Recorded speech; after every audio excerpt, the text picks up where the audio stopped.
Well, good morning and welcome to the May meeting of the Community and Cultural Investments Subcommittee. Can't believe it's already May, but welcome everyone.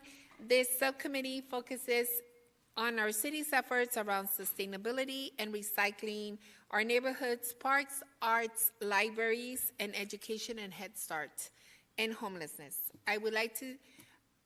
So we will start the meeting today. If we can just let our attorney just talk to us about what we can and cannot do in these meetings. Thank you, Madam Chair. Members of the public may speak up to 2 minutes to comment on agenda items to be discussed. Comments must be related to the agenda item and the action being considered by the subcommittee. The City Council and staff cannot discuss or comment on matters relating to pending investigations, claims, or litigation. The City Code requires speakers to present their comments in a respectful and courteous manner. Profane language, threats, or personal attacks on members of the public, council members, subcommittee members, or staff are not allowed. A person who violates these rules will lose their opportunity to continue to speak. Thank you. And with that, I will call this meeting to order. Today's date is May 3rd, 2023, and the time is 10:04 a.m. We will start the meeting with call to the public. Do we have anyone for call to the public? We have one speaker today in person, Mr. Jerry Van Gass.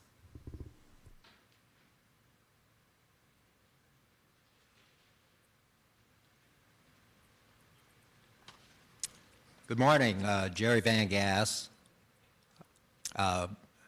Council members should have received a blight complaint that we filed with the department here, Neighborhood Services, April 19th. As I came in the quorum here, I was notified that we've already got a plan. We presented this last Thursday, to the Parks Board, and we have a plan already. But, I want to give you a little background because Papco Park's unique. It was the first area in the Phoenix area set aside, preserved for the public, because of his unique physical, allure. And in 1914, President Wilson used the executive order to set aside Papco Saguaro National Monument, as it was called then. But it took 15 years later, it was the first national monument deauthorized because of neglect and lack of maintenance. So here we are 100 years later, and that's what we were looking at, is, like the ugly stepchild. It was not being maintained. And we knew the funds were there. We just needed some resolve. What we call a blight, the homeless population sees as a magnet. And I just mentioned to Inger that we need to collaborate because the park crosses the border. Half of it's in Tempe, half's in Phoenix, so we need to work with them on this project. And believe me, it can make a huge difference, and the public deserves it. The public deserves it. It's been neglected for way, way too long. So I'm glad to hear we're on the right course right now. So with that, I'll thank you. Thank you. And with that, I would also like to take a moment to welcome to our subcommittee our newest member. I wanted to welcome Councilwoman Keisha Hodge Washington. I'm very excited to have you on the subcommittee. I know you and I have spoken briefly on some of the things that we know we need to do, and I think we can both agree. I think all of us on the subcommittee can agree that there's a lot of fun projects in front of us, but there's also a lot of work to do. So thank you so much, and welcome. And now we will go to minutes of meeting. Next, we will move to approval of the minutes of our previous meetings. Is there a motion to approve the minutes of the regular meeting of this subcommittee on April 5th, 2023? Move to approve. Second. All in favor, please say aye. Aye. Aye. Aye. Any opposed? Ayes have it. Thank you. Now we will move to items 2 through 6, which are for consent action. These items are the 23-24 Housing and Urban Development Consolidated Plan, Annual Action Plan, the annual Community Development Block Grant Public Service and Public Facility Grant Awards, the 23-24 Neighborhood Services Department Housing Rehabilitation Programs, 23-24 Community Development Development Block Grant Neighborhood Economic Development Programs, and the 23-24 Community Development Block Grant Neighborhood Enhancement and Infrastructure Programs. Is there a motion to approve items 2 through 6? Move to approve. Second? Is there a second? I second. All those in favor, please say aye. Aye. Aye. Anyone? Thank you. And Aye. so it passes. Thank you. Next on the agenda, we have item 7 for information only. This item is the Head Start Birth to 5 monthly report, March 2023. Would any of my colleagues like to hear any information on this item?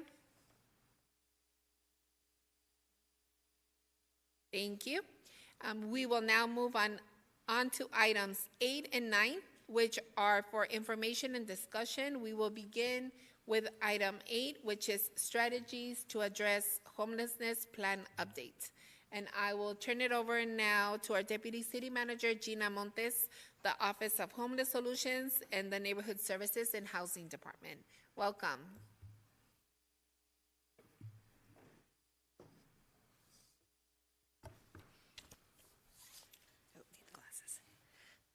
Good morning, Madam Chair, members of the subcommittee. We're here this morning to provide an update to you all on the strategies to address homelessness plan. Along with the task force recommendations, have provided guidance to us as we provide services to assist people in ending their homelessness. The plan and recommendations also guide how we address impacts on neighborhoods and other critical priorities. When we presented the task force recommendations a little over a year ago, we discussed the urgency with which we were implementing their recommendations, given the need and the impacts on the community. Now more than ever, we have a sense of urgency in addressing the issues that we have surrounding homelessness and the needs of those who are most vulnerable. I want to acknowledge the support of you, Madam Chair, and the members of the subcommittee in everything that we're doing. I don't know how much it's visible to the outside community, but in our organization, we have support of all the departments, our city manager and assistant city manager in helping to get the resources out to the community. And all this would not be possible but for the strong support of the subcommittee and the city council as a whole. Before we get started, I want to acknowledge some important people that we have in the audience with us today. We have 3 members of the Strategies to Address Homelessness Task Force who actually helped us present the recommendations last year and kindly made the time to come and be here in case we had, the subcommittee had questions of them. We have Darlene Newsom. And she was the former executive director of United Methodist Outreach Ministries, and allegedly she's retired, but she is actually also very active still in this world of affordable housing, and we're really pleased that she is a wise counselor to us and an ally in everything that we're doing. We also have Jerome Parker. He is with the Healthy Giving Council, and he also has been really instrumental in all the work that we're doing and helping the community to assist people experiencing homelessness in ways that help them end their homelessness. So we're really pleased to have him here. And Bill Moreland is a neighborhood representative. He is on the Madison Pioneers Coalition and also is only a text or phone call away to us when we need his advice and counsel. So I want to acknowledge them as we get started.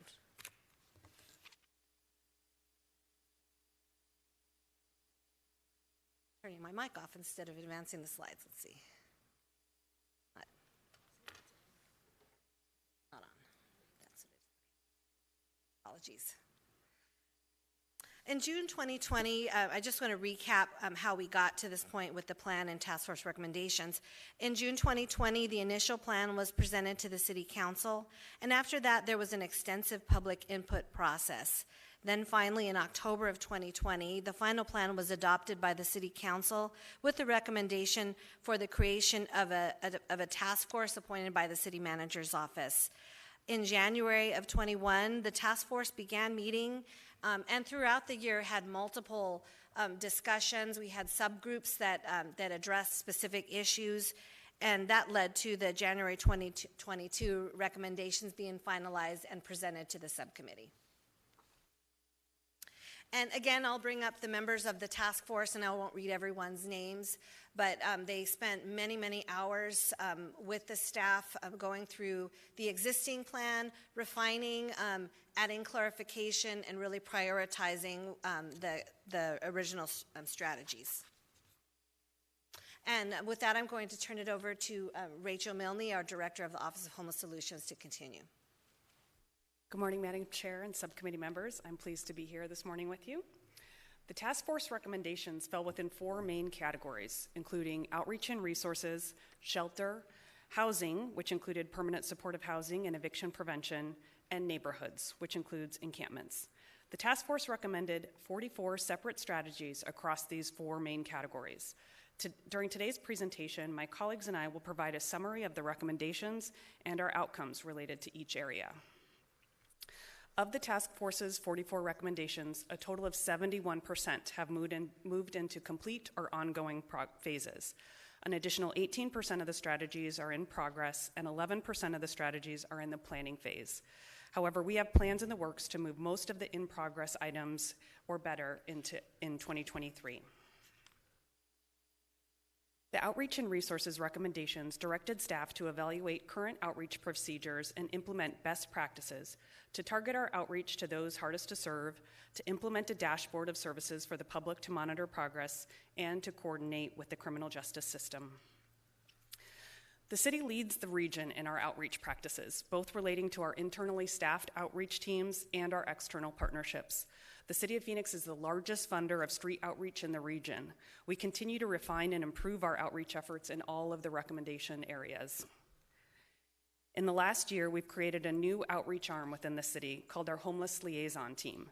This team is dedicated to specific geographic areas within the city. We have 3 incredible liaisons on board now and 6 positions in the hiring process. The homeless liaisons engage in coordinated outreach efforts and hotspots throughout the community, which calls for collaboration with other departments, most usually parks, neighborhood services, streets, and public works, and police. The liaisons had a recent success in Perry Park, which you may have heard about, where our office partnered with parks, police, and our law department. The effort consisted of removing trash, waste, other debris from the designated area. Staff engaged approximately 25 individuals camping in the area, and all of them cooperated with our request to move their belongings. Of those engaged, 8 of them were transported into indoor shelter or treatment programs. The community has been very vocal about the noticeable improvement in the park. In addition, we have established our behavioral health engagement teams, or BET teams, a pilot project specifically to address mental health and substance use. The BET teams are a new partnership between our office, Community Bridges, Inc., and the Phoenix Police Department that launched in December 2022. The BET teams are working to engage individuals that are affected by opioids or other substances. We've piloted these teams in a few areas in the community, the majority of the time focused in the Levine area, where we've had impressive success. The BET teams have completed 16 coordinated engagement efforts in that area and have engaged with 179 individuals. We've also had success in the area of 53rd Avenue and Camelback as well. As we continue to build our internal outreach teams, we are striving to hire individuals with lived experience in positions that work directly with people experiencing homelessness. And we are also working to establish an immediate treatment bed referral program, specifically for the BET team and our other outreach teams as well. 2 additional programs we brought on board this year with partners, Phoenix Rescue Mission and St. Joseph the Worker. They cut across multiple task force recommendations, including outreach, shelter, and neighborhoods. The City of Phoenix and Phoenix Rescue Mission launched our Phoenix Works program in late 2022. This program helps individuals experiencing homelessness in Phoenix by providing them the opportunity to earn a daily wage, access to meals and support services, and put them on a path to financial independence and housing. The Phoenix Works team conducts neighborhood beautification projects every weekday and has helped the city with beautification efforts in the canals and most recently in multiple washes. The participants have been empowered and expressed gratitude for the program. St. Joseph's the Worker Workforce Villages program is also well underway. This program provides housing for people experiencing homelessness that have employment. St. Joseph the Worker assists participants with support services and resources, including financial literacy and a savings plan, and helps them exit the program to permanent housing without any sort of subsidy or financial assistance. I met 2 of the St. Joseph the Worker Workforce Villages program participants last week, not these 2 on the screen, 2 other participants. Their stories were very powerful. Each of them previously experienced unsheltered homelessness. One of them was a victim of human trafficking. Both of them are now stably housed, stably employed. They're willing to speak about how the St. Joseph the Worker program helped them end their homelessness, and now they are living stably without any public assistance at all. I'm very happy to say the Office of Homeless Solutions launched its website in late April. This allows the public to get an idea of the projects we're highlighting today, as well as projects underway and coming soon. Anyone interested can visit this website at Phoenix.gov/solutions.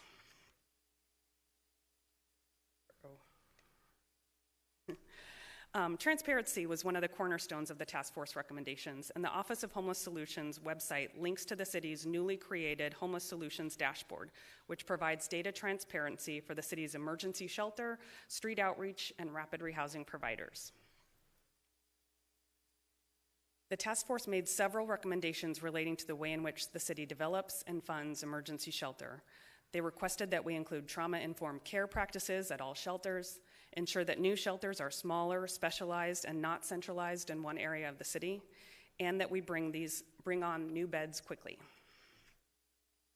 The task force also recommended that we implement storage programs to reduce barriers to individuals entering shelter, utilize city-owned buildings as shelter, and that we establish a structured campground. And finally, the task force recommended that we create a framework that would guide us in opening new shelters to reassure neighborhoods where we partner to open new facilities. This framework would ensure new shelter opportunities that we commit to are in alignment with our goals and best practices. I'm happy to say we've made headway in all of the task force shelter recommendations. The city's successes are most notable in the creation of new shelter beds. The city invested in 4 projects that resulted in almost 600 new shelter beds in 2022. The Washington Relief Shelter has served over 1,000 people in its first year of operations. 16% of those have ended their homelessness and exited to permanent housing from that shelter so far. Rio Fresco has served 170 individuals in the 5 months it's been open. And the Respiro Shelter has served 415 people in their first year of operations. I realize we have a lot of work ahead of us, but I do want to highlight that if it weren't for these 3 new shelters that we brought on board, over 1,500 people experiencing homelessness would not have had a shelter bed. Rachel, can you go back to the other slide? Yes. Just to put on the record, can you tell us what district are these shelters in? Sure. I mean, these campuses in? Yes, absolutely. So the Cass Single Adult Shelter is in 7, as is the Human Services Campus. That's Respiro. That's the sprung structure on the campus. That's also in 7. The Washington Relief Shelter and the CBI Rio Fresco hotel conversion are both in 8. Got it. Thank you. We also have 810 new shelter beds in the pipeline, some of which will be open this year. We are working to diversify the locations of shelters as best we can and to continue to look for opportunities throughout the city. I'm happy to say Lutheran Social Services iHelp program started this past Monday. Last night it served 8 individuals but has the capacity for 20, and they'll get there very soon as they work to identify people to participate in the program. And again, sorry, Yeah. Can you just tell us where these facilities are located? I sure can. So the city-owned lot with the sprung structures that is currently under construction, I'm happy to say, is in 7. Our Lutheran Social Services iHelp program is in all districts, so that's the program that sort of has a different location every night in various congregations. Cass's The Haven is located in District 5. CBI's North Mountain Healing Center is located in District 3. And then St. Vincent de Paul, Ozanam Manor 2, which had its groundbreaking yesterday, will be located in District 8. And both UMOM and the Salvation Army are also located in 8 as well.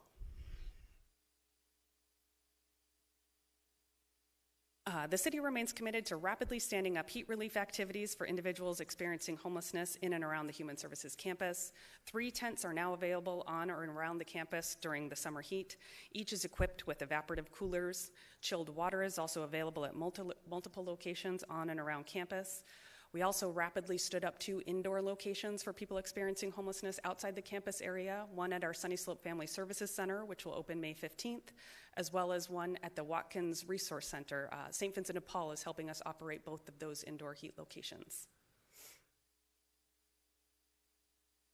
Also, to assist us in our need for rapid responses, the city created a qualified vendor list, which allows us to quickly contract with partners to operationalize new shelter and heat relief projects. We're utilizing that qualified vendor list for both our heat responses locations, as well as to select a partner in our city-owned sprung structure facility, and any active indoor locations that we work to get on board this year. Can I ask one question about the vendor list? Yes. Is it open to new inquiries, or is it closed at a certain juncture? So it was open this last fall. It was open to anyone who wanted to apply. We have 7 vendors on that list. I think there were 8 applicants, and then 7 were put on the qualified vendor list. Madam Chair, Councilwoman Hodge-Washington, to answer your question directly, it is not open at this point. That was the window through our procurement process, and so at this point, we don't have any plans to open it in the near future. But we implemented a shelter blueprint in 2022 in response to the recommendation that we put together, provide guidance and best practices to new shelters. This blueprint will also allow us to be good neighbors in communities where shelters are located to ensure that all new shelters are closed campuses, provide transportation, remain under 200 or less in congregate settings, and address barriers that are keeping individuals from entering shelters, such as pets, partners, and property. I will now turn the presentation over to Aubrey Gonzalez, Assistant Housing Director, to discuss the housing strategy area. Thank you, Director Milne. Madam Chair and members of the subcommittee, the task force recommended several strategies to address the need for affordable housing, which included a review of the Housing Phoenix plan. Based on this review, several of the policy initiatives included within the plan were prioritized. In the task force's review of the Housing Phoenix plan, they recommended prioritizing initiatives that helped with housing for those most in need. In line with an initiative in the plan to address zoning ordinance standards, the task force recommended that staff pursue zoning ordinance changes that would facilitate more housing options, like accessory dwelling units or ADUs, as well as the inclusion of other affordable housing initiatives. They also recommended development of city-owned land for affordable housing and expanding efforts for preserving the housing we already have. Finally, the task force recommended prioritizing initiatives that included providing more affordable housing representation on village planning committees, in addition to education for committee members on the benefits of affordable housing. The task force also discussed permanent supportive housing and recommended increasing project-based vouchers, or PBVs, by 50% for a total of 150 project-based vouchers, providing supplemental funding for supportive services to ensure retention and positive outcomes, and researching and implementing best practice models for exiting permanent supportive housing. In regard to eviction prevention, the task force recommended designating funds for more flexible financial assistance to prevent evictions and targeting both funds and outreach to those in the community who are most at risk of eviction. Along with the task force's main recommendations, a work group of task force members was convened to collect and analyze housing data from MAG to guide their recommendations related to affordable and permanent supportive housing. After review of this data, the Housing Data Work Group recommended that the city create policy to preserve affordable housing units, look to identify additional non-governmental funding sources, and convene a panel of housing experts to evaluate the housing landscape. After adoption of the Housing Phoenix plan, staff evaluated city-owned properties suitable for residential development that could be redeveloped with affordable and mixed-income housing. An initial land reservation list was approved in December 2020 and an updated list approved in August 2022. Properties are located in 3, 4, 5, 7, and 8 and range in size from single-family parcels to multi-acre sites suitable for multifamily development. Aubrey, I have a question for you. So given the parcels, the list came out in 2020, correct? There was a list that came out in 2020, or was that 2021? The list of different land owned by the city of Phoenix that could be converted into affordable housing? Madam Chair, members of the subcommittee, the Housing Phoenix Plan was approved by council in 2020, and then the list of parcels was approved in December 2020, and an updated list in August 2022. Well, that's a long time ago. So from that list, how many RFPs have gone out, and how many of these parcels are ready to build? Madam Chair, members of the subcommittee, the first of the requests for proposals for development of these parcels was released late last year for co-location of senior housing at the Helen Drake Senior Center. So one to date has been released, and staff are currently reviewing the recommendations for that and anticipate bringing that for award to council next month, and due diligence for additional RFPs are currently underway. And why is it, if this was approved almost 3 years ago, I mean, this has been ongoing since 2020, why is it that there's only been one RFP out? Like, what's happening? Because I remember seeing the list, and it was a long list of a lot of parcels that could be converted into housing. Why is it that there's only one? Madam Chair, members of the subcommittee, we understand your concern and also share your urgency to release the RFPs. Our staff and team have been working diligently to try to get additional ones underway, and multiple at a time. Deputy City Manager Montes. Montes. Gina, maybe you can answer the question. Sure. Madam Chair, members of the subcommittee, it's a very valid question, and I do believe that we do have a need to get more out and much sooner. Some of the issues related to each parcel have to do with community outreach and input, and working with the council offices and making sure that we're ready for whatever might come in terms of those parcels. And so we continue to work with the offices, and we have another one planned off of that list for Central and Columbus that we'll be releasing this summer. And we also have multiple single-family properties that we're looking to package up into one single RFP and moving those out as quickly as possible. But I understand your concern, and we do need to get those out much sooner and quicker.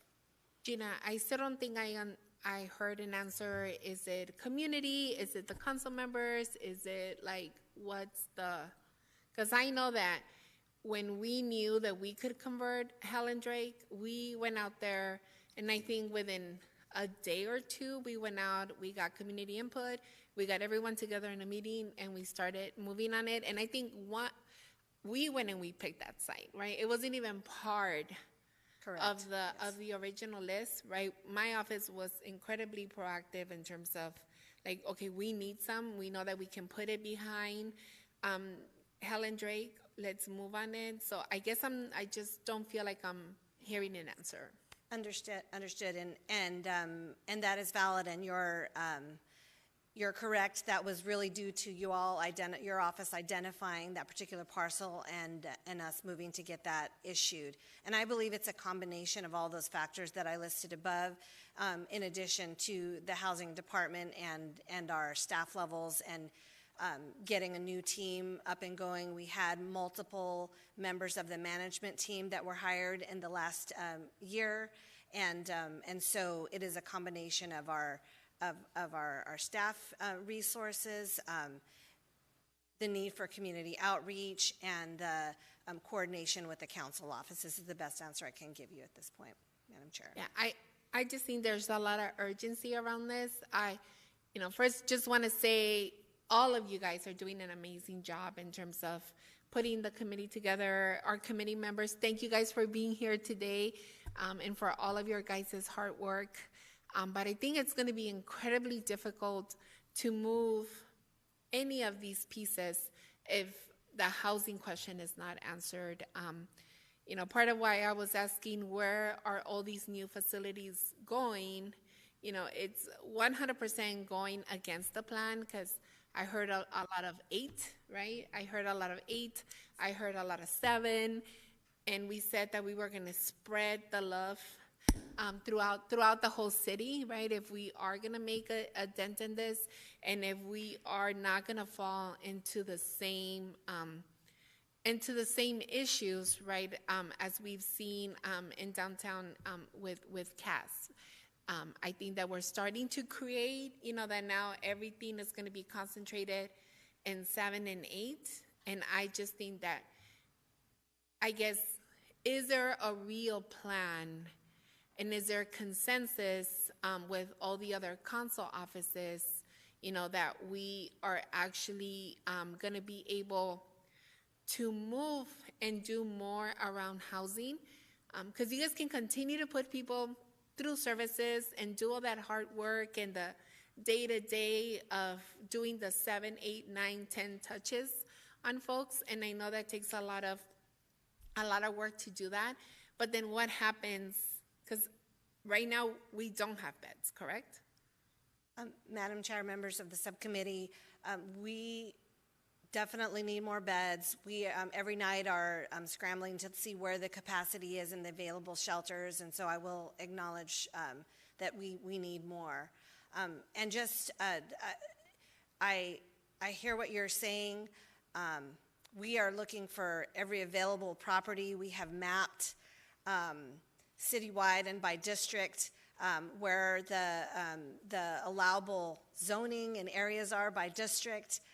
We are looking at it holistically in terms of where can affordable housing potentially be placed, and some of that comes from opportunities from the private sector and nonprofit sector in terms of projects they're putting forward and supporting those as well. And so the combination of shelters and affordable housing is something that it is a goal of ours.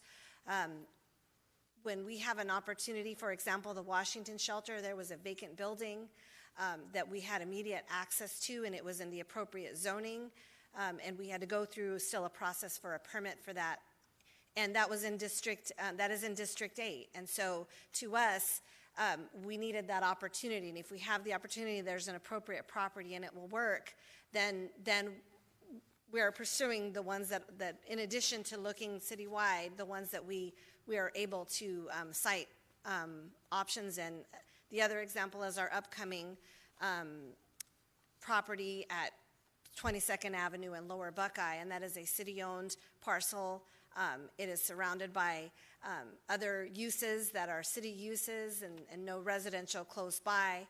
So, and it is in District 7, where we have a lot of, so I hear what you're saying.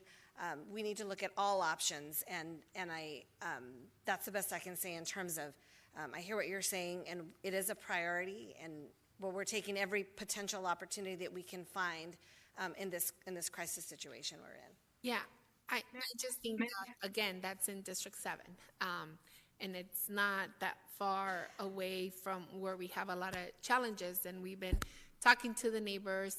We've been, people have been coming to us for years, and I think we're going to continue to scramble until we don't figure out what the real issue is. I just don't see how District 7 or District 8 continue to, flip the bill on this. I just think that we need, because I know we do have 140 sites, right? There is a list of 140 parcels that, if there was a real desire from everyone on the council, things could change.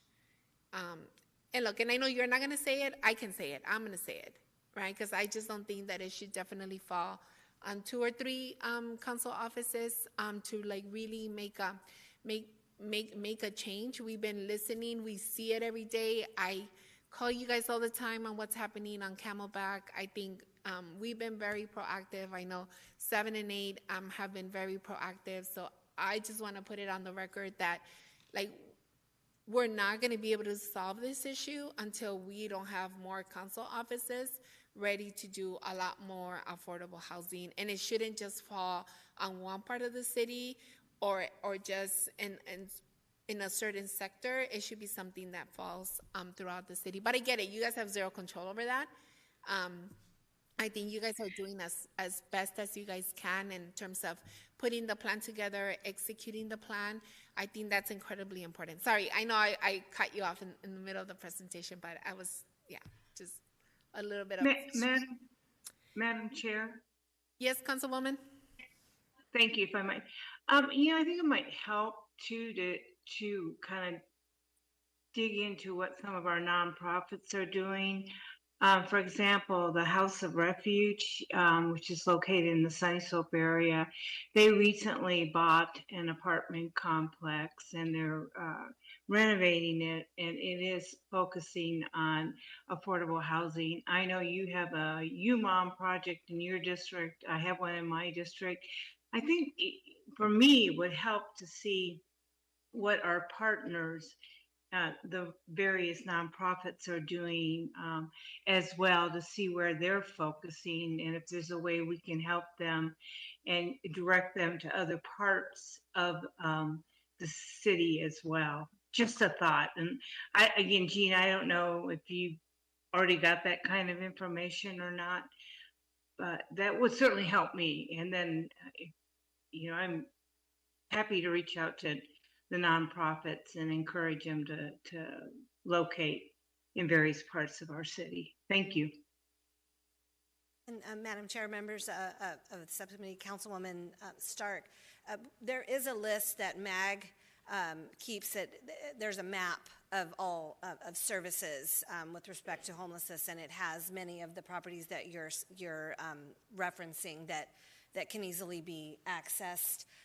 As far as any affordable housing projects, I'm not sure that we have those easily mapped, but we have a list of everything that the city has supported in terms of gap financing, and those are definitely throughout the city as well. So we're happy to provide that at a later time for you all. Thank you. Thank you. That would be helpful. Thank you.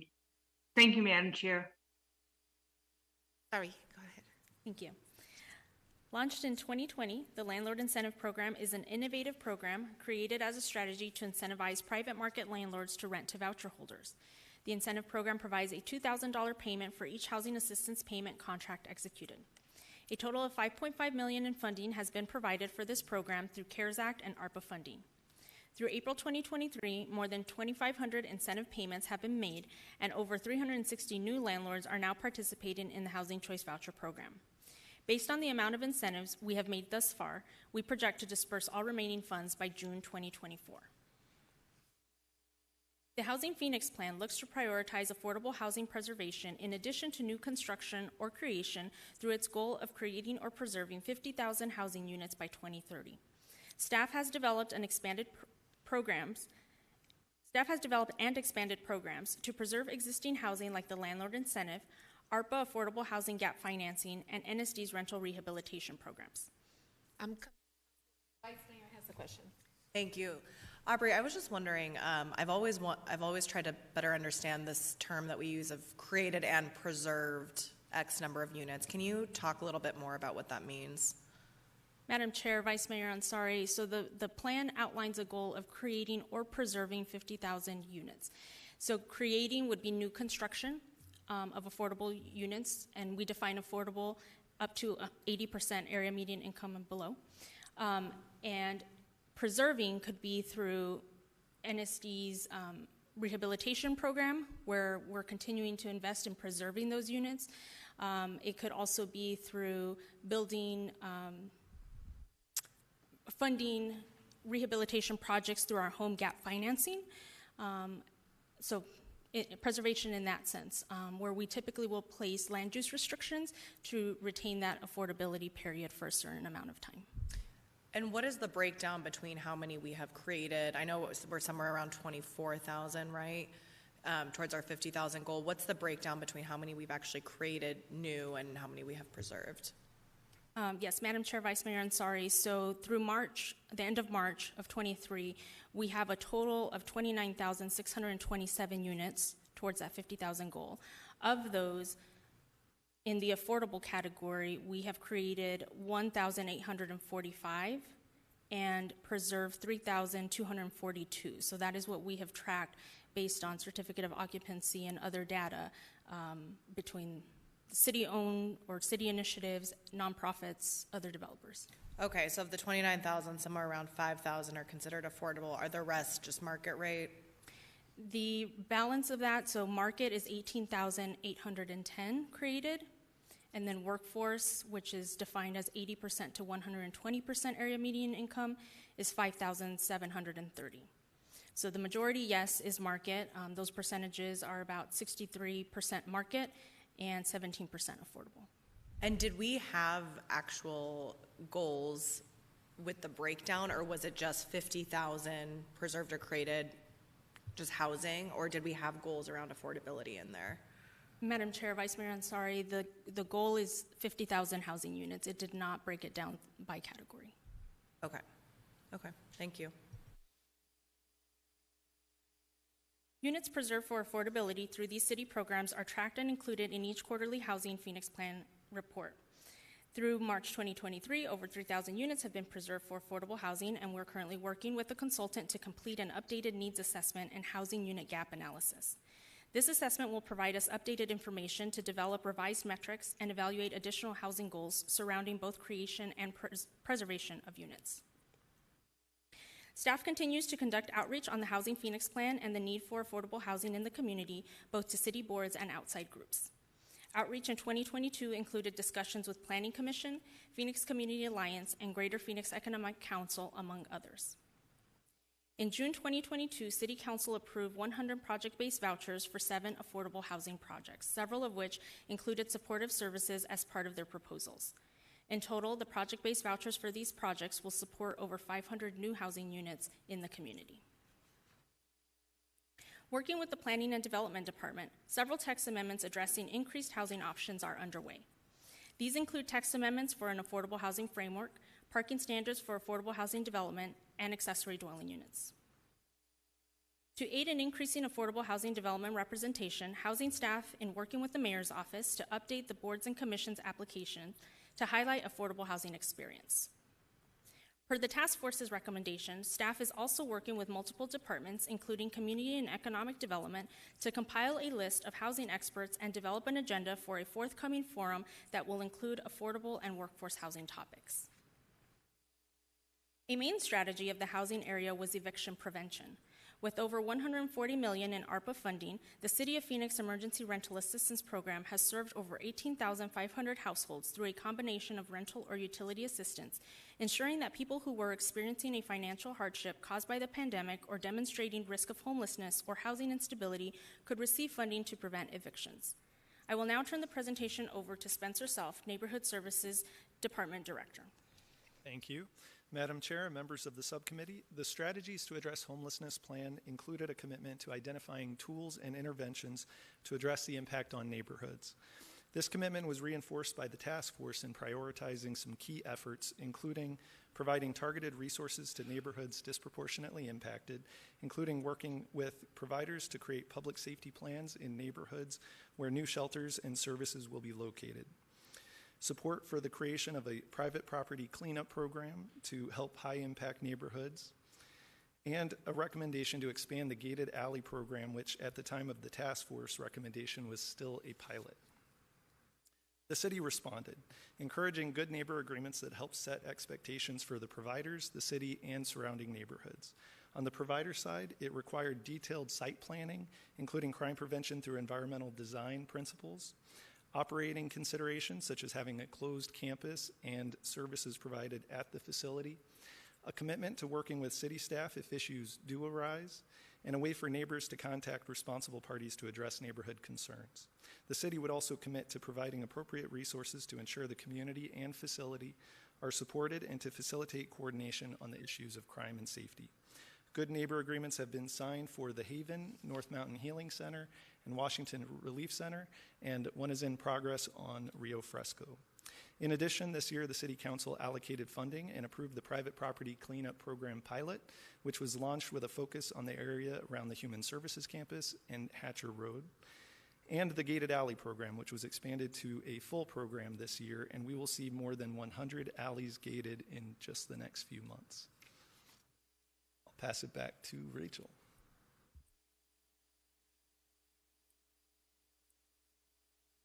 Madam Chair and subcommittee members, as I discussed earlier, only a few task force recommendations remain in the planning phases. We have plans to move these final recommendations into the in-progress or better phases by the end of this year. The city will focus on continuing to invest in projects that increase the number of indoor shelter beds in the region. We are also working on plans to open a possible safe outdoor space that will be an alternative to indoor shelter, a place with security, shade, restrooms, and on-site support services. We will continue to address encampments and hotspots through our partnerships with other city departments and internal and external outreach teams. And city departments are committed to continuing to work together to implement the task force recommendations and the strategies to address homelessness plan. From an affordable housing perspective, the housing department's focus for the current year includes pursuing the development of city-owned property with affordable housing development through the issuance of additional RFPs in addition to continuing to support affordable housing preservation. The city will also continue efforts to promote permanent supportive housing activities, knowing that housing is the answer to ending an individual's homelessness. And we will work collaboratively to develop a community court that is anticipated to launch in January of 2024. As for key takeaways, we continue to make progress in all areas of the task force recommendations. We have made great strides in adding shelter and specialized shelters and services, and will continue to diversify those efforts throughout the city. We're working closely with neighborhoods to receive feedback and be good partners as we address homelessness. We are working to remain aligned with the Housing Phoenix plan and increase affordable housing opportunities throughout the city. And lastly, we're committed to remaining transparent with our outcomes through our new website and data dashboard. In summary, we're maintaining momentum. The Office of Homeless Solutions and other city departments are working closely to implement the strategies to address homelessness plan. We have accomplished a significant number of the strategies, and the city is on track to have all strategies in progress by the end of the year. We are excited by the progress we have made towards innovative solutions for people experiencing homelessness in the community, but know we have a long way to go. Thank you. Thank you. Questions, comments? On your ongoing efforts, you mentioned the goal is to get many of these projects in play by the end of the year. Can you tell us a little bit more about what that looks quantitatively regarding the number of indoor shelter beds and those things before the end of the year? So of the Madam Chair and subcommittee members, of the 810 shelter beds that we anticipate in the next 2 years, about half of those are anticipated to come on in this current fiscal year. We just announced recently that the Haven project is trying to open in a phased approach, so about 40 of those this summer. We're working with North Mountain Healing Center to get as many of their beds on board this summer, and then of course our largest project is the city-owned shelter, which is a total of 280 individuals, 200 in congregate settings, 80 in non-congregate settings. So we're shooting for 400 this current fiscal year. And then same calendar year, not fiscal year. And then same regarding the development of the structured campground safe outdoor space. So that is currently a work in progress. We don't have anything penned on that yet, but we're working as fast and furious as we can on that as well. Thank you. Just to follow, Vice Mayor. No, go ahead. Thank you, Chairwoman.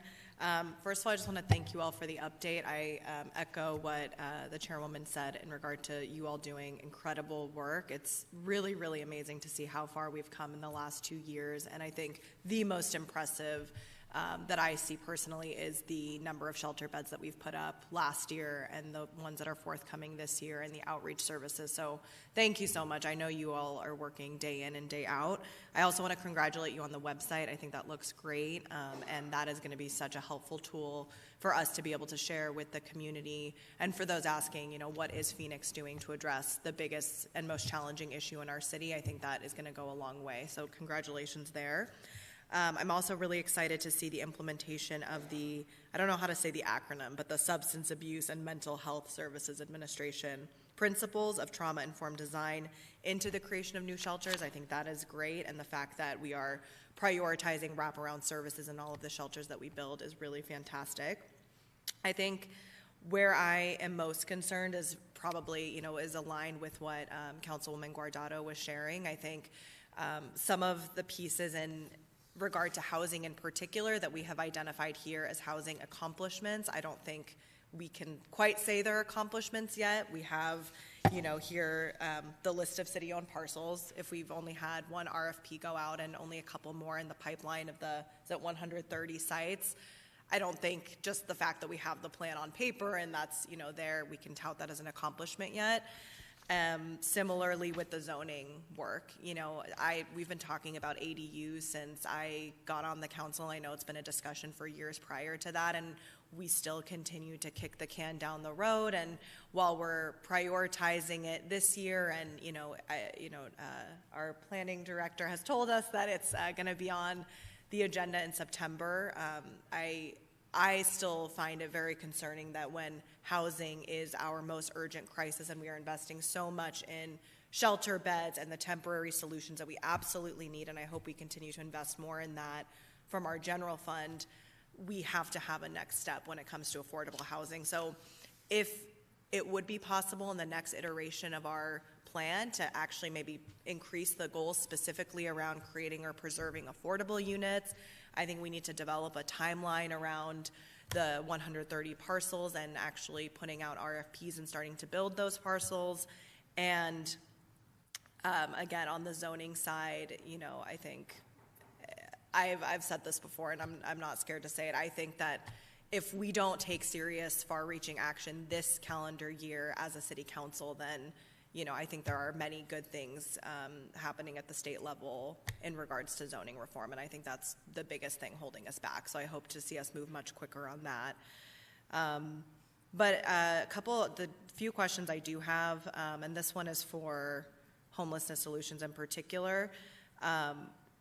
What would you say, and actually I guess everyone can speak to it, but what would you say are the biggest barriers to reaching full implementation of the plan in regards to shelter beds? And another follow-up question I know we have about 1,400 beds in the pipeline over the next 3 years. I think that's only going to address around 60% of our population. Is there, let's say we were able to identify funding and the properties, do we have the capacity to put up more if the opportunities were available? Madam Chair, Vice Mayor, Subcommittee, in my opinion, the biggest challenge that we've had for the 800 beds that we have in the pipeline, it's the time it takes to construct things. So we went to a great groundbreaking yesterday for a 100-bed shelter that isn't going to open until next year at this time. We've had a few of our shelters have big delays in their construction process due to even our shelter at 22nd Avenue and Lower Buckeye. Like, we just continue to have delays in construction that are really setting us back. The other two things are resources for our providers. Our providers are stretched incredibly thin. Mm-hmm. We're asking a lot of them. We are working to bring on some new indoor locations very soon this summer that we don't have in the plan. Okay. But every provider that I talk to is concerned about staffing those locations. It's a real problem. Okay, that's helpful. And can you walk us through a little bit, and this is more for anyone interested in this topic, but I know since the lawsuit, you know, you've had people left and right reaching out about, we have this building, we have that opportunity. What is the process internally for evaluating sites, and how do you go from an idea to, you know, potentially actually, you know, bringing a site to life? Sure. So we've worked the closest with the state of Arizona at this point, combining efforts, but we've also had a few hotel operators reach out to us. So for me, the process that I go through when I'm looking at them is capacity. You know, we want to stick to our shelter blueprint that we've included. So we don't want, you know, huge locations. We want something manageable. We want to be able to provide all the necessary services at that site. Mm-hmm. But if there are individuals or groups out there that are interested in helping, that have something that would be affordable for us to implement, the process would be to contact me, really. Okay. And in regard to Madam Chair, Vice Mayor, if I could just piggyback on to what Rachel has said. And from the manager's office, we have a team that includes planning, and development, and also obviously Office of Homeless Solutions and other departments, and we are evaluating these opportunities as they come forward, kind of on a case by case, and then we have a macro list of opportunities that are coming to us. Some of it has to do with just our time and capacity to move through them quickly, and so. Along with everything else, we have a lot of issues and things we're addressing right now. So Rachel is evaluating. They can reach out to her. And then as they come from the council offices, some opportunities have come that way as well. And so we're evaluating those also on a citywide scale, and sometimes in conjunction with CED if they have input as well. So just all the departments that can provide input and support as we proceed. Okay, thank you. And Rachel, are you able to speak a little bit about the state-owned properties that we're looking into?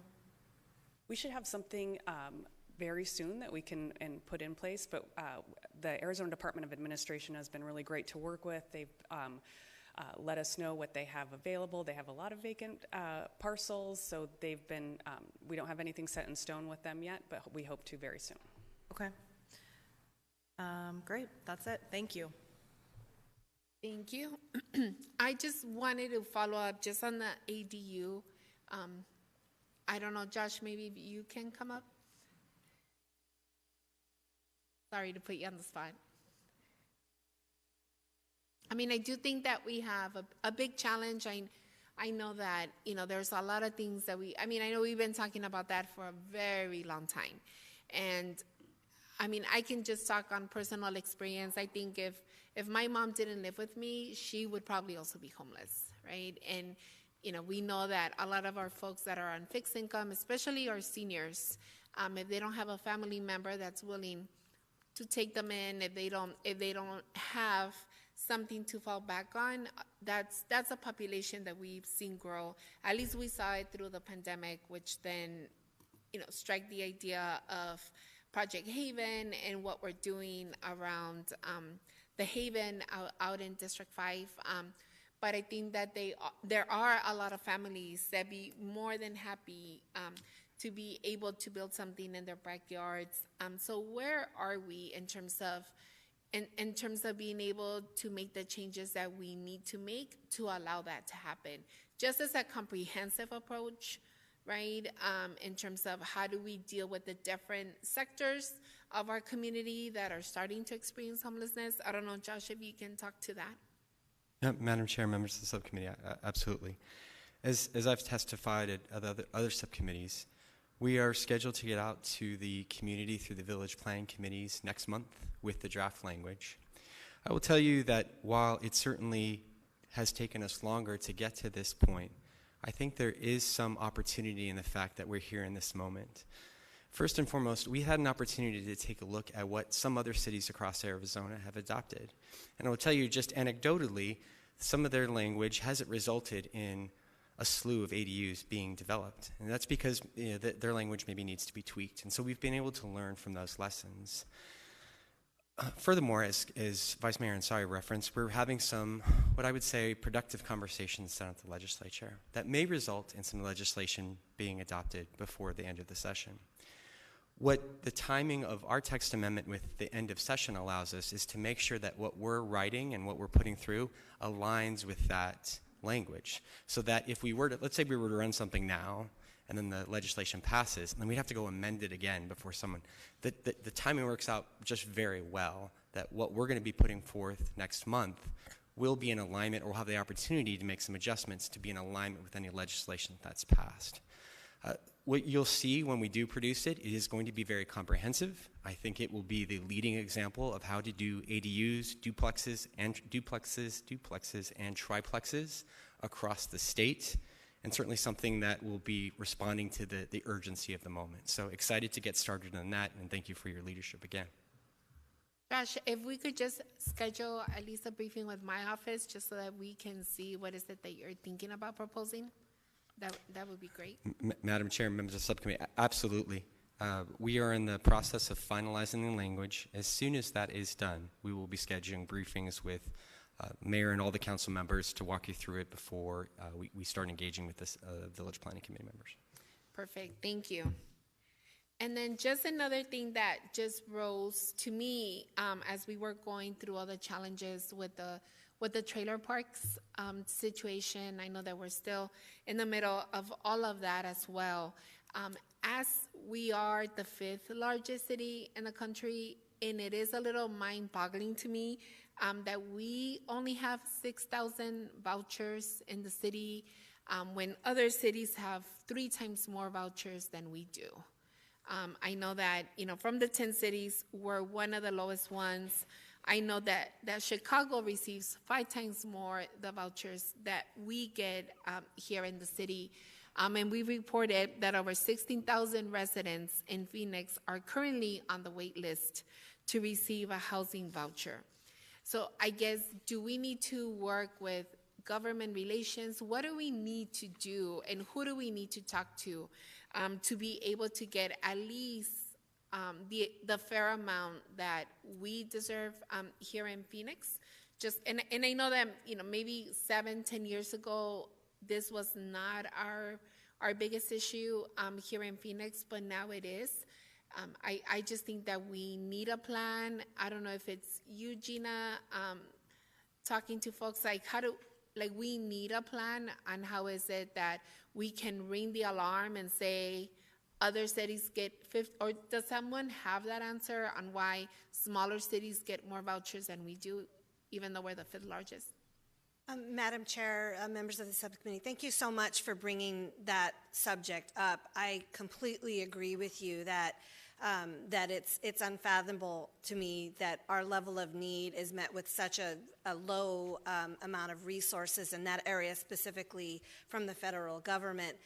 And I can tell you it is a theme in other areas as well in terms of our federal allocations. For example, the LIHEAP, our Low Income Home Energy Assistance Program, there's always been a dichotomy between kind of East Coast and cold weather states versus our heat is just as much of an emergency and as the cold can be. And so and there are many areas in terms of however the formulas were set many years ago, and in terms of the federal appropriations, it's kind of a historic thing that we have received less than I think our fair share. And so I don't have an easy answer for how that could be remedied. I can tell you that we have been working with our government relations team, and we have sent letters, and as we attend different opportunities on Capitol Hill, we have brought this up. I think that you're correct that we need to take a look at what would be a plan in terms of more of a sustained campaign to really make some progress in this area. Because we are now bigger than in population than Philadelphia, and I believe Philadelphia gets more vouchers. 3 times more. Yeah. Thank you. Yes, I knew you would have that, Madam Chair. And I completely agree that it's something that we need to have our congressional delegation assist us with. Do you think that, I guess I'll put this on you, Gina, I would like for us to get an explanation on whatever formula is out there, because I feel like we've all made phone calls on, so how does the formula work? And I don't think that anyone has been able to give us a straight answer, so I think we need to put some staff to work on that, on how they came up with the formula, because until we don't know how the formula works right now, I think it's going to be challenging to change it. And I think that we should put that as a priority, because it's not, our situation is not going to get better. I think it's only getting worse. So I think, again, talking about a comprehensive approach, I think that we should put that as part of our plan. How do we figure out the vouchers? If someone can go do the research and find some answers on how the formula was formed, so that we can really understand it, and then really have real conversations and solutions and proposals on how is it that we're able to identify more vouchers for us here in Phoenix. Will do, Madam Chair. Thank you. Thank you. Other than that, any other questions, comments? No questions from me. Thank you. Okay. But I just wanted to make sure I echo the sentiments of my fellow subcommittee members. I know it's a difficult task, it's a difficult ask, and I want to make sure that we know that I feel like we're making progress. There's still some that needs to be done, but I want to say thank you for your efforts, especially to the members of the different departments, as well as the task force members that are present here today. Thank you for your work, and we look forward to continue working and moving this forward, so thank you. Thank you. And yes, as well to our task force, thank you guys all so much for you guys that are here, and for the members that might be listening in. I just want to thank everyone for this comprehensive approach. I know that it's not something easy for us to tackle. I think as as council members, will continue to push that we are equitable in this approach, that we figure out other parts of the city that we can definitely make some of this approach happen, that it just doesn't continue to be concentrated in 2, 3, or 4 districts, but that we do it throughout the city. And then also, I guess just my last thing is, I think we also need to figure out an approach of how do we meet with the border cities. I be more than happy, Gina, to meet with you and with our folks out in Glendale. We know that a lot of the challenges that we're also seeing right now is that in the borders where we border with another city, it's more like not my problem. And I just think we just have to figure out how do we bring the 2 cities together to see what type of solutions we can get to. But just want to thank all of you guys again for all of your hard work. This is not an easy task. So kudos to all of you for coming in every day and helping us figure it out. Thank you. And now we will move to item 9. It's the vacant property registry. We will begin with a presentation from our Deputy City Manager, Gina Montes, and our Neighborhood Services Department. Thank you, Madam Chair. As we're getting settled to present, we're again here to go over the code enforcement, or the vacant property, we'll start with vacant property registry options, and something that as we've visited different districts, and we've even been on some ride-alongs and site visits to see what many of the issues are that we're facing in terms of blight and crime. And one of the problems can be when there are vacant commercial properties and other properties, and how we address those if the owner is not present, or bad things can happen when there are vacant properties. And so Spencer and his team have put together an option for discussion in consideration of how we might address those properties. So I will turn it over to Spencer on this. Thank you, Gina, and you're exactly right. Vacant properties have periodically been an issue for the city, but the nature of those vacancies have changed dramatically. In 2008 to 2012, we saw vacancies that were really the result of the recession, with a high number of properties that owners had walked away from and were sitting with financial institutions after foreclosure. The market today is very different. Our property values have soared, and most properties are better maintained, frankly. However, because of the investment values, we do have speculators and other out-of-state owners who sit on properties and invest the bare minimum in maintenance, and in some cases, not even that. So I'm joined today by Ana Maria Ortega, my Deputy Director over our Neighborhood Preservation Division, who will go into more details. Thank you, Spencer. Good morning, Madam Chair and members of the subcommittee. Some of the most common vacant property problems we see include blight, such as vegetation, litter, debris, and open structures. Trespassing, illegal activities, which include dumping, loitering, and in some cases, fire. Some of the activities can escalate to include vandalism, prostitution, and drug dealing. In the next few slides, I will provide some example pictures of vacant properties with blight and criminal activity due to the lack of maintenance.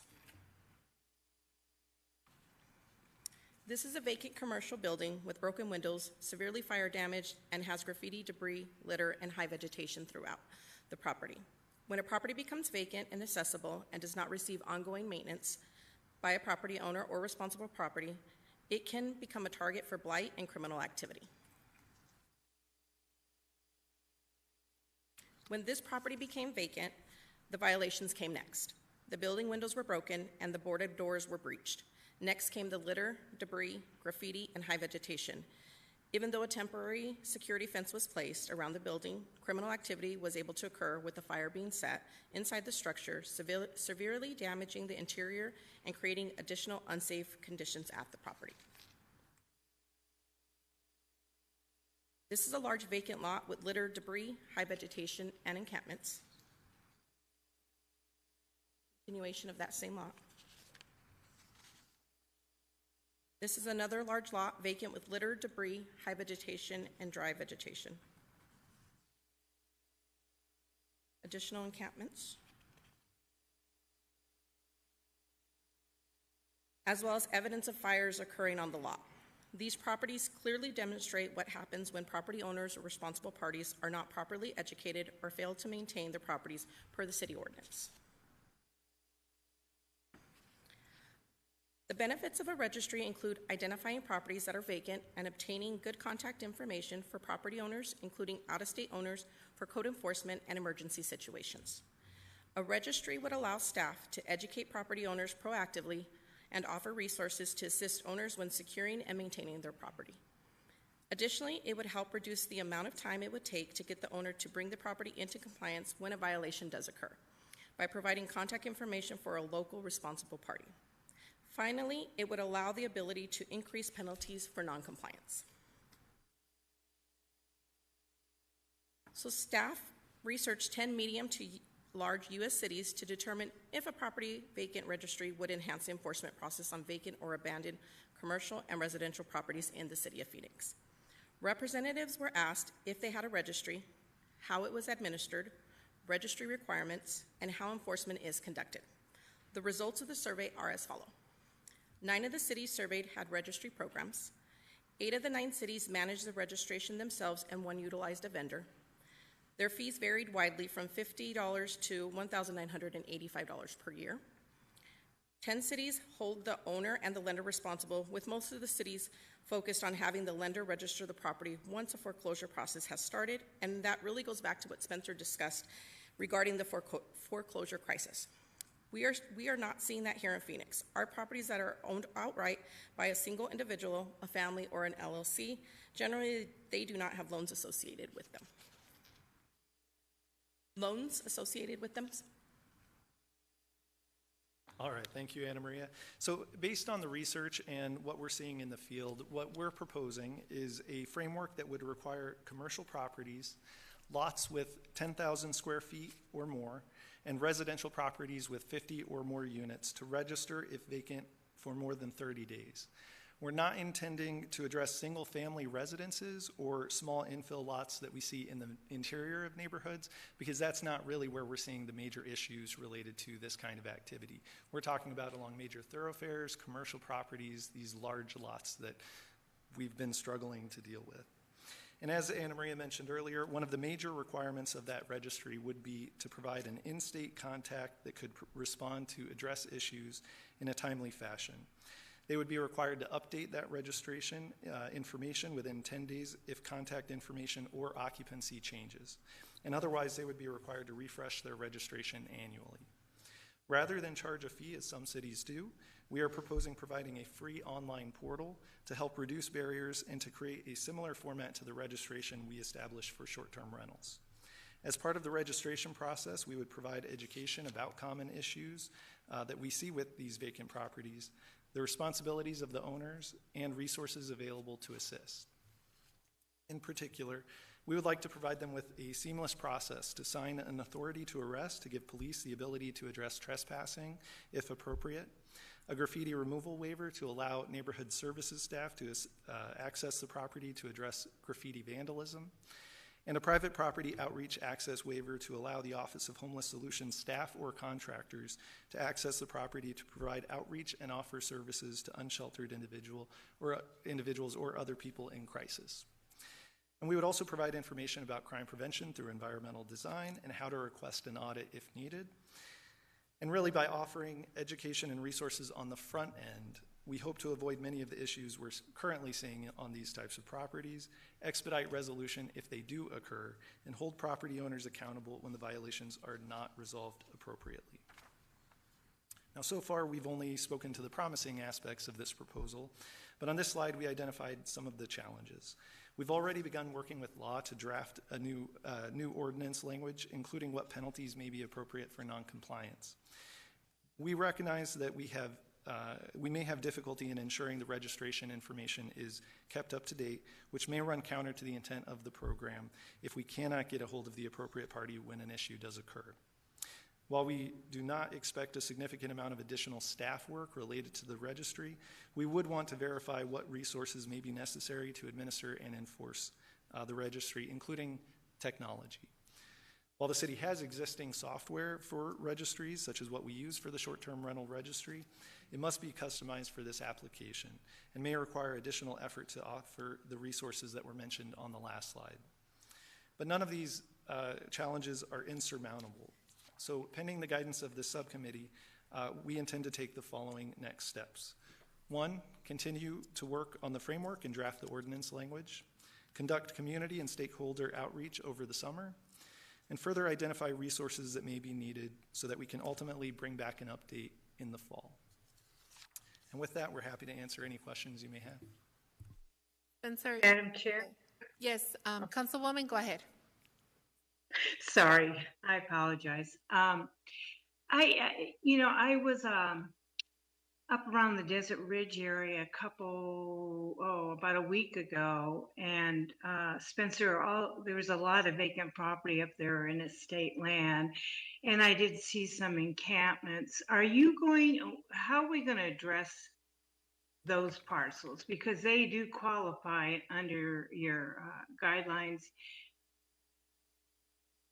Absolutely. Thank you, Madam Chair and Councilwoman Stark. Absolutely. I mean, and this is really what this program, as well as our code enforcement process, which we'll speak to more in the next presentation, is all about. It's really about partnership. So the registry is intended so that those folks can be registered with us, and as the city, we'll know more about those vacancies, where they are, and it will help connect us to those owners, the property owners and responsible parties quicker. So they'll register with us, and then when we see issues or issues are reported by the community, we'll be able to more quickly get a hold of those owners. Hopefully they're doing all the right things, if they have an authority to arrest, if they sign the new outreach waiver that we're talking about. That will provide the city the ability to also engage, go onto the property, help folks out, provide services, lead with education and services, as we always do. If I could add, Madam Chair, Councilwoman Stark, with respect to the state land, that's something I don't think we fully and maybe you have Spencer thought through, but it may require a separate process with them. I'm not sure how that would apply to them, or if we've gotten with legal on that. I will say, and I know you're aware, but for others who may not be aware, we are working. There are some nuances related to state land and certain things that may be allowed by permit on state land within our city limits that we have to work through. We do have a good relationship we have in the past with them and work on problem areas, and we have a new administrator over the state land department, and so she has been very available to us, and we're working with her staff on how we address many of the issues in that area. So, sorry, Spencer. Thank you, Gina. I apologize. I misunderstood the question initially. And what Gina said is exactly right. So we may not be able to enforce on the state, but certainly we can avail a lot of the same resources. So right now, working with the new state commissioner, the commissioner over state land, who used to be a former city employee, wonderful person. We're working with her to update the authority to arrest for those properties so that we can access the land for the trespassing aspect, and we could offer all of the same services for those properties as well, and they could maybe voluntarily register so that we could have those identified rather than the enforcement side. Thank you. Great. Well, I'm glad to hear that you are working with them because they have a lot of vacant land in our city. And as I noted, as I was driving up in the Desert Ridge area, I did see several encampments on their properties. So thank you much. Thank you, Madam Chair. Thank you. Vice Mayor? Thank you. I think this will be super helpful, so I'm very excited about this. I know my office has received a lot of complaints around properties that you've mentioned. I was wondering whether we have at all explored taking it one step further. I think with such a great need for infill development and given our housing needs, I know some other cities have a use it or lose it policy when it comes to land left idle for certain periods of time. Is that something that would be possible at all under Arizona state law? Madam Chair, Vice Mayor, that is something that we would need to consult more with law. My gut tells me that would be very difficult here, knowing what we do about other similar efforts that we've tried to do in the past. But that is certainly something that we could explore alongside this. Okay, that would be great. I mean, I think you mentioned concerns, speculation concerns, and I know, we've had issues in my district where neighbors are concerned that a developer will get rezoning approval, and then, or buy a lot that has the zoning they want, hold on to it for a long time until the land is worth more only to sell it. And so this kind of speculative behavior obviously isn't helpful for our housing needs. So if we were able to explore a policy that could address that, I think it would be useful for the goals that we have just talked about in our housing plan. Thanks. Councilwoman. Thank you. I also had a similar question regarding the whether or not it's given any thought to extending it to the infill lots, because we do see a lot of those in our residential neighborhoods, and those neighbors also would benefit from ensuring that their properties or the adjacent properties are being maintained in a manner that's beneficial to everyone. Madam Chair and Councilwoman Hodge-Washington, absolutely. That's definitely something that we could consider. Part of what we were intending to do is eat the elephant one bite at a time, first tackle the major issue properties, as well as give some additional time for us to consider some of the equity aspects. Many of the properties that we do enforcement on that are on the interior and infill lots, are, especially in our low and moderate income areas of town, are often owned by families who live in the area. And so our driving intent with this is to hold the larger, especially speculative investors, accountable, and the commercial property owners for the property. What we don't want to do is come down too hard on then those families as well. But that is certainly something that we can, I'm sure, tackle and try to figure out the appropriate way to address. Thank you. Thank you. I had a couple questions.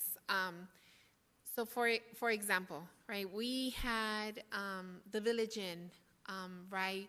Can you, I know, sorry. Can you walk us through that process, how all of that happened? Sure. So that particular property near the 27th Avenue and Northern intersection was a well-known problem property for not only our staff and certainly the council office, but our residents. And it became a huge problem in terms of just trying to make sure that they were doing the right thing. This is definitely a property that the owner was out of state, sitting on the property, not really investing in the maintenance of that parcel. And we had the vacant building broken into. We had folks who were getting in, doing bad things, pulling out a lot of the infrastructure that was within that building. And so we certainly addressed that through code enforcement, but it was a lengthy process. Ultimately, what we had to move on to was an abatement and a demolition project, but that took well over a year to get that fully demolished. When we do that and we demo the property, we also put a lien for the cost of doing that demolition work. And one of the tools that we do have and that we exercise through our abatement lien program is that when those liens are over a year old, we can initiate a foreclosure. And that has been a really successful tool in getting abandoned property that's been foreclosed or otherwise owned into the hands of someone who will maintain it. The intent is not for the city to take ownership, but foreclose on it, recoup some of our costs to abate the property, and get it into hands that would be able to do something with it, similar to the use it or lose it concept that the Vice Mayor was mentioning. But at this point, all it takes is the owner paying off that lien, and then we no longer have that tool in our toolkit. Yeah, but the building is no longer there, and it's no longer an issue, right? That is right. I mean, now it's just an empty lot. There's obviously other issues in terms of not exactly sure what's happening. We don't need to get into what are the next steps for the Village Inn, but I do think that there is a possibility where we will continue to be proactive. But I know that we have, and I don't know if we fixed this already, we have an issue with inspectors in terms of making sure that we can hire enough staff. Is that still an issue? Madam Chair, yes. I would love to say we are no longer struggling and we have all of our positions filled, but that is not the case. And we are very excited about the budget that the council is considering and has moved forward in the process that would help provide some additional funding to help incentivize and get folks interested in these jobs that are incredibly difficult. And do you think that with the positions, with the new positions and what the new budget is going to bring, do you think that's enough to be able to keep everyone accountable? Because it just seems like, I love the plan, don't get me wrong. I'm like, man, if we had maybe 40, 50 inspectors, it's something that we could do throughout the city. And I know that we're not there, and I'm not saying that we need to get there tomorrow, but does that mean that the way we're going to handle this is by people calling in, or how do we, is it just, the neighbors that, that call in all the time about certain properties? Because I have a few pictures of certain properties that might look even worse than what was presented this morning, but I'm not sure if those neighbors have the time to be calling all the time and saying we have an issue in this property. Like, how is that process going to work? Is it going to be by complaint? Is it going to be complaint based, or do we think that at some point we'll have enough inspectors?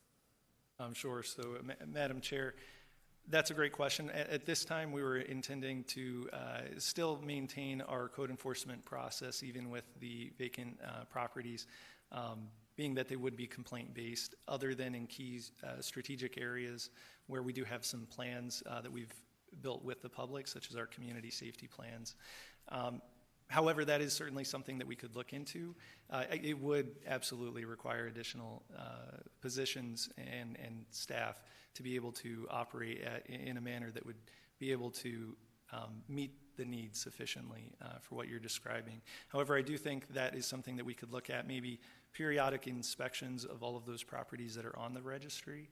That would be probably a bit of an easier task than saying that we're going to go proactive throughout the city. These are properties that we know are not being utilized on a day-in, day-out basis, so they're at risk for lack of maintenance. Right, because I am thinking, I know we're getting to the next item that kind of coordinates with this, but as much as we should figure out as inspectors go out there, maybe figuring out an area that they see, okay, we should have a little bit more concentration here and start a case here, because I do think, at least parts of my district, I know that there's at least 3 to 4 buildings very close to each other that have the same issue, and that are they're right behind homes, right? So and the daycare center. So I know that there's a lot of these issues, and I know we're trying to solve the problem, trying to figure pieces of it by gating some of those alleys, but I just think that as we're moving forward with this plan, inspectors should probably also come up with a plan on areas they want to concentrate in, and then maybe work with the council offices on how to address some of that. But I do feel that there should be more of a conversation on how do we get you more inspectors. That's my 2 cents on that. But thank you guys so much for all of your hard work and everything you guys do every day. Any other questions, comments? Thank you. And with that, we're going to move to item 10, proposed code enforcement policy updates. We will begin with a presentation from Deputy City Manager Gina Montes in our Neighborhood Services Department. Thank you, Madam Chair. And on this one, I will just turn it over to Spencer to talk about our annual process of updating the code enforcement policy. Thank you, Gina. Madam Chair, members of the subcommittee, as you may recall, in March we initiated the annual review of the Neighborhood Services Department's code enforcement policy by presenting some possible changes to that policy at this subcommittee. Since that time, we've engaged the community, who provided some additional feedback and are here to present the proposed updates. I will hand the presentation to Anna Maria to provide some brief background for those who may not have tuned in March, a summary of the outreach conducted, and recommended changes based on the feedback. Thank you. Madam Chair, members of the subcommittee, the Council adopted code enforcement policy grants NSD the authority to enforce the neighborhood preservation ordinance and portions of the zoning, animal, and business ordinances. As a reminder, for this code enforcement policy review, we are not recommending any changes to the actual codes. There are 6 sections within the code enforcement policy. Section 1 outlines the purpose of the policy and establishes the standard code enforcement process. Section 2 provides the definition of recidivist and the notification policy regarding recidivist violations. Section 3 outlines the inspection process and identifies exceptions to the standard code enforcement process. Section 4 allows NSD to provide resources to assist residents experiencing hardships. Section 5 describes how NSD partners with other city departments to resolve complex cases. And lastly, Section 6 states that the code enforcement policy will be reviewed annually by the City Council. In March, we proposed the following updates. Simplification of our pre-notification letter, which would remove recidivist language from the pre-notification letter. Revisions of the definition of recidivist from 24 months to 12 months. Clarification of exceptions regarding episodic and egregious violations. Adding language about enforcement limitations in private communities, which would still allow us to address health and safety issues, particularly for tenants, and blight impacting the surrounding community, but take us out of the internal disputes that should be between landlords and tenants, as they are best equipped to address those issues. Adding language to address hardships related to homelessness. We recommended language changes that would allow us to deviate from our standard code enforcement policy and ensure we are leading with services, education, including offering available city resources to support compliance in partnership with our Office of Homeless Solutions. Following the subcommittee presentation on March 6th, NSD held 3 community outreach meetings, 2 virtual and 1 in person, all with Spanish interpretation services offered. Outreach included social media, neighborhood associations listed with the department, Arizona Multi-Housing Association, and Arizona Association of Realtors. Approximately 56 residents attended the meetings and provided feedback on the proposed changes. Overall, staff received positive feedback and support for the proposed changes, with 1 resident expressing concern about the proposed language addressing hardships related to homelessness.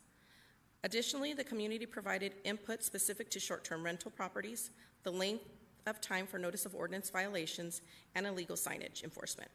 Based on feedback, staff added the following to the recommended changes. A statement of intent, which was requested by a member of the subcommittee, but also seemed needed based on community feedback. Language to address short-term rentals as part of our episodic violations. Standard timelines for NOV re-inspections, which are part of NSD's existing code enforcement practice. I will pass the presentation back to Spencer. Thank you. And as Anna Maria mentioned, so during the subcommittee presentation in March, a member recommended that we include a statement of intent to the policy, which I really thought was a great idea. Often the intent of code enforcement gets lost when we're talking about the process. It's not our intent for code enforcement to be used as a tool to make life harder for those who are already experiencing hardships. We have that documented in our code enforcement policy in Section 4 on hardships. But we believe the statement adds value for both the community and staff to assure everyone is on the same page about how we use the code enforcement policy, what our intent is behind leading with education and providing services, and really fostering partnerships, which again, for me, is what code enforcement is really all about. We're also providing new language regarding episodic violations, and we included short-term rental in that definition because, again, during our community outreach sessions, residents voiced a lot of concerns about short-term rentals, and I know many of you are very aware of some of those concerns. And at first, to be honest, we know that we're planning to come back in the next few months, led by the Planning and Development Department, to talk about changes to our codes regarding enforcement of short-term rentals. And so at first, my thought was, let's wait on that. But after thinking about it a little bit, we decided to add it in specifically into this definition because we have a unique opportunity, because we have a short-term rental registry, to educate everyone on that registry on the front end about common issues that we're seeing with our short-term rentals. And then that way, if we receive a complaint, instead of starting with a pre-note or starting with, hey, someone complained about your property and we're going to come out eventually to check it out, we can specify, you've been put on notice, we've provided education on the front end, now we're hearing complaints from the community. If we come out and we identify a violation, we're going to go straight to citation. So this change in language allows us to do just that. And then the last one, as Anna Maria mentioned, we did receive questions about how long we give responsible parties to come into compliance once a violation has been identified before reinspection. We realize that while we have standard practices, they're not currently codified in our code enforcement policy. So we added the standard timelines, which are based on reasonable expectations to achieve compliance. And it's worth noting that we do work with property owners and may provide additional time to achieve compliance when circumstances are appropriate. This is not a set in stone. By this time, if you are not in compliance, we will cite you. Again, we have a lot of focus on partnership, overcoming hardships, providing resources when needed, and making sure that we're working with the residents and the neighborhood as needed. And so with that, we request Subcommittee recommend City Council approval of the Neighborhood Services Department's Code Enforcement Policy as revised. Thank you. Thank you for that presentation. Does anyone have questions? Okay, so with that, I would like to make a motion to approve item 10, to recommend City Council approval of staff recommended changes to the Neighborhood Services Department's Code Enforcement Policy based on the annual review. All those in favor, please say aye. Aye. Aye. Anyone opposed? Motion passes. Thank you guys so much. That was quick. And with that, I just want to ask the question again, do we have any call to the public? There are no additional calls to the public. Perfect. Thank you so much. Do any of my colleagues would like to put anything on the agenda for our next meeting? Councilwoman Hodge Washington? Thank you. I would like to see an updated, if possible, revised list of the housing opportunities that we were talking about. Perfect. Anyone else? Well, thank you guys all so much. We will adjourn our meeting, and I want to thank my colleagues and staff and everyone that had the opportunity to listen to these important issues. Thank you.